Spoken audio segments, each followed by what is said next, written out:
जिस रास्ते में छोड़ गया वो नरेंद्र मोदी बन गया।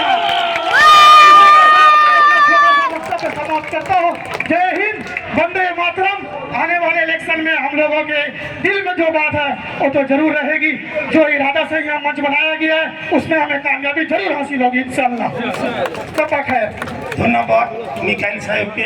এবার আপনাদের সামনে সংক্ষিপ্ত বক্তব্য রাখছেন আমাদের 5 নং অঞ্চলের পূর্ত সঞ্চালক সম্মানীয় শেখ মুস্তাকিম সাহেব। শ্রদ্ধেয় সভাপতি, মঞ্চে উপস্থিত এগরা বিধানসভার এমএলএ সাহেব তরুণ কুমার মাইতি, উপস্থিত আছেন সংখ্যালঘু সেনেক জেলা কমিটির সভাপতি এবং মঞ্চে উপস্থিত আছেন আমাদের তৃণমূল প্রিয় তৃণমূল কংগ্রেসের নেতৃত্ব এবং অঞ্চল কমিটির সদস্য এবং অঞ্চল সভাপতি এবং সামনে যারা বসে আছেন অসংখ্য তৃণমূলের সংগ্রামী কর্মী, সবাইকে নমস্কার এবং সালাম জানিয়ে আমি দু একটি কথা বলতে চাই। আজকে আমরা যে স্থানে কেন মিলিত হয়েছি, কেন বা আমরা তৃণমূল কংগ্রেসকে ভোট দেব, এখানে বিচার বিশ্লেষণ করার বিষয় আছে। আমরা কেন তৃণমূল কংগ্রেসকে ভোট দেব এটা বিচার এবং বিশ্লেষণ করার ব্যাপারটা আছে। আমাদেরকে রাজনীতি প্রেক্ষাপট বুঝতে হবে। আজকে ভারতবর্ষের সংখ্যালঘুর কি পরিস্থিতি আমাদের বুঝতে হবে। সামনে বিহারের নির্বাচন হয়েছে, ওই নির্বাচনে আমরা সংখ্যালঘুরা ভেঙে চুরমার হয়ে গেছি, আমরা বিভিন্নভাবে বিভক্ত হয়ে গেছি। আজকে ওখানে জেডিইউ এবং বিজেপিরা সরকার করেছে। আজকে ভাবুন, এই ভারতবর্ষের মধ্যে ভারতবর্ষে একক বিজেপির শক্তি নেই, অন্যান্য রাজ্যে একক হিসেবে জিতে যাবে। যেখানে ভারতবর্ষে যে কোনো রাজ্যে ছোট ছোট দলকে নিয়ে বিজেপি সরকার গঠন করছে। বিজেপির জানার প্রয়োজন আছে, এটা বিহার নয়, এটা ইউপি নয়, এটা কর্ণাটক নয়, এটা হরিয়ানা নয়, এটা মহারাষ্ট্র নয়, এটা পশ্চিম বাংলার মাটি। এখানে হিন্দু মুসলমান একসঙ্গে বসবাস করে, একসঙ্গে থাকে, এক কাঁধে কাঁধ মিলিয়ে চলে, এক থালায় বসে খায়। এটার বিজেপি সম্পূর্ণ ভেবে নিয়েছে যে আমরা 26শে নির্বাচনে আমরা পশ্চিম বাংলায় পরাজিত হতে চলেছি। আজকে ভাবুন যে ভারতবর্ষে মুসলমানরা, আজকে যদি আপনারা দেখেন দুজন বিহারি আজকে ভারতবর্ষ শাসন করছে, হচ্ছে অমিত শাহ এবং নরেন্দ্র ভাই মোদী। এই দুজন বিহারি আজকে ভারতবর্ষ শাসন করছে। আজকে জানেন এই ভারত স্বাধীন করার পরে, স্বাধীন করার সময় বিশ্ব হিন্দু পরিষদ বলুন, বজরং দল বলুন, এরা বিজেপির দালাল ছিল। এই গুজরাটিরা বিজেপির দালাল ছিল। আজকে ইন্ডিয়া গেটে গিয়ে দেখুন একজন বিজেপির নাম, যদি একজন গুজরাটির নাম দেখবেন ইন্ডিয়া গেটে, তখন বলবেন আমরা সবাই বিজেপি করব। একজন বিজেপির মানে গুজরাটির ইন্ডিয়া গেটের নাম নেই। দেখবেন ওইখানটায় ৯,০০০-এর বেশি ওলমা, হাফেজ, কোরআন এবং মুসলমানদের নাম রয়েছে, এই বিদ্রোহী গুজরাটিদের নাম নেই। আজকে এই আরএসএস বজরং দলরা বলে নাকি আমরা বাংলাদেশি, আমরা রোহিঙ্গা। এটা ভাবার কিছু নেই। আজকে এসআইআর যে হচ্ছে, ভাববেন না আমাদেরও 7খানা বুথ আছে, আমার বুথে 40টা বাদ গেছে, মৃত এবং ট্রান্সফার হয়েছে। একটাও রোহিঙ্গা বা বাংলাদেশি বা পাকিস্তানি আমাদের নেই।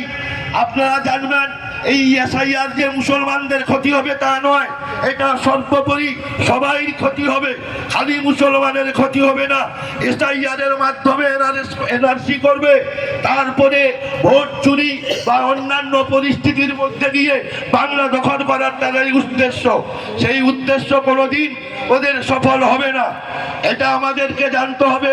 আমরা সংখ্যালঘু মুসলমান, আমরা কেন আমাদেরকে ঐক্যবদ্ধ থাকতে হবে। আমাদের এই পশ্চিম বাংলায় যিনি রক্ষণাবেক্ষণা করছেন মমতা ব্যানার্জি, উনার হয়ে আমাদের থাকতে হবে। কারণটা আমাদের বাঁচা বা মরণের বা থাকা না থাকার পরিস্থিতি আছে, আমরা কেন ভোট দেব তৃণমূলকে? তাহলে আমাদেরকে তো বিচার বিশ্লেষণ করতে হবে। আমরা বেঁচে থাকতে হলে আমাদেরকে যে কোনো একটা দল তৃণমূলের পক্ষে দাঁড়িয়ে আমাদেরকে সম্পূর্ণ ভোট করতে হবে। আমরা যদি বিভক্ত হয়ে যাই, বিভিন্ন দল আছে, আমরা যদি বিভক্ত হয়ে যাই, তাহলে এই পশ্চিম বাংলায় বিজেপি এলে আমাদের যা অবস্থা হবে সেটা আপনারা এবং আমরা সবাই বুঝি। নিশ্চিত পরবর্তী বক্তা বলে গেছেন, হ্যাঁ আমরাও 33%, এই পশ্চিম বাংলায় 33% আমরাও আছি।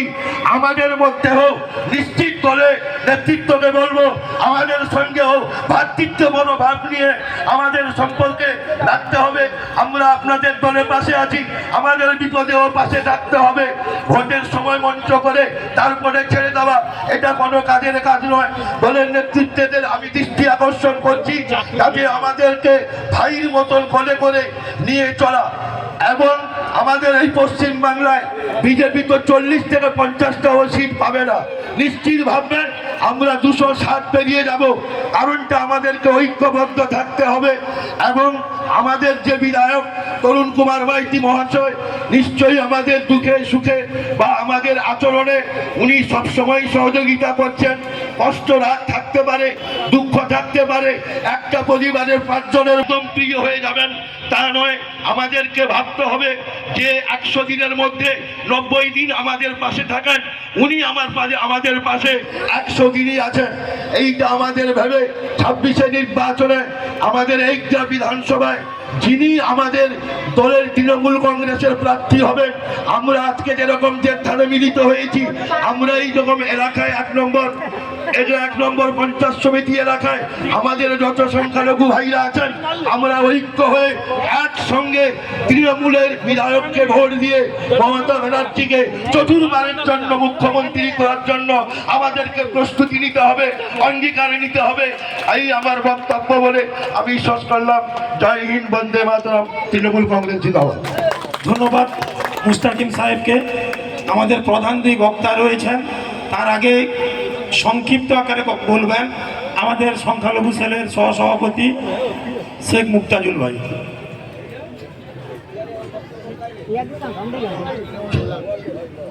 সবাইকে সালাম নমস্কার জানাই। মানে এখানে সবাই তো বলছে, মানে আমার মনে হয় আইবদা আমাকে বললো যে সবাই বলছে তোমাকেও কিছু বলতে হবে। তো এখানে বলতে তো কেউ বাকি নেই, সবাই মোটামুটি বলেছে। আর যেহেতু এখানে উপস্থিত আমার বিধায়ক সাহেব আছেন, আর আমাদের সংখ্যালঘু যে অনুষ্ঠানটা এটা সভাটা আজকে হচ্ছে, আমাদের সবার মাথা আনোয়ারউদ্দিন সাহেব আজকে উপস্থিত হয়েছেন।